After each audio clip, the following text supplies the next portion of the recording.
जय हिंद दोस्तों। चलिए दोस्तों बात करते हैं इस एक और क्वेश्चन के बारे में। इस क्वेश्चन में एग्जामिनर ने कहा है the price of an edible oil is increased by 20% to maintain the budget Sushma reduce the consumption of this oil by 20%।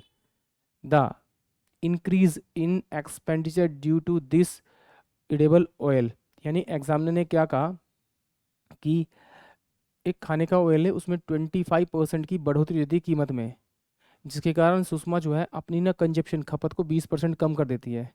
तो एग्जामिनर पूछ रहा है कि इस बढ़ी हुई कीमत के कारण उसका जो कंजप्शन है, उसका जो खर्चा है वो कितना बढ़ा है, वो एक्सपेंस आपको बताना है कितने परसेंट बढ़ा है। तो आइए देखते हैं इस क्वेश्चन को किस तरह से हैंडल करते हैं। माने कि पहले जो तेल की कीमत थी वो 100 रुपीज़ थी, अब बढ़कर कितनी हो गई है, वो 125 रुपीज़ हो गई है। जब वो 125 रुपीज़ हो गई है तो एग्जामिनर ने क्या कहा, उसमें उसने जो खर्चे में किया 20% की कंजप्शन की कमी की है, मतलब 20% उसने कम कर दिया अपना अपनी कंजप्शन यानी खपत। तो 20% इसका निकाल के इसमें से माइनस करूंगा या फिर मैं डायरेक्ट इसका 80% निकालूंगा तो मेरे पास आ जाएगा कि टोटल उसने कितना उसने कम किया है एक्सपेंस। तो 25 पंजे और 25 चौके 100, यानी 4 दूनी 8, यानी कि 100 रुपीज़ पहले खर्च करा था और 100 रुपीज़ वो अभी है।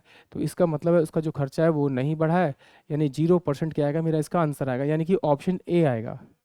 या फिर आप इसको इस तरह से समझते हैं कि मान लीजिए कि 100 रुपये कीमत थी तो वो 100 रुपये ही एक्सपेंस करता है यानी खर्चा करता है। अब कीमत क्या होगी उसकी बढ़कर कितनी होगी आपकी, इसकी 125। तो वो कितने की कंजप्शन में कमी कर रहा है, वो 20% की। तो कितना हो गया अब आपका 80 हो गया। पहले 100 था तो 125 हो गया, अब 100 है तो 80 हो गया। इन दोनों को सॉल्व करेंगे, जब सॉल्व करेंगे तो कितना आएगा आपका 10,000 आएगा। इसको सॉल्व करेंगे तो 25 × 8 = 200, 8 और 10, यानी कि ये भी कितना आएगा आपका 10,000 आएगा। इन दोनों के बीच का डिफरेंस देखेंगे तो डिफरेंस 0 आएगा, यानी कि 0% आएगा। यानी कि ऑप्शन जो ए होगा वो इस क्वेश्चन के लिए करेक्ट होगा। आई होप आप सभी को क्वेश्चन समझ में आया होगा। जय हिंद, जय भारत।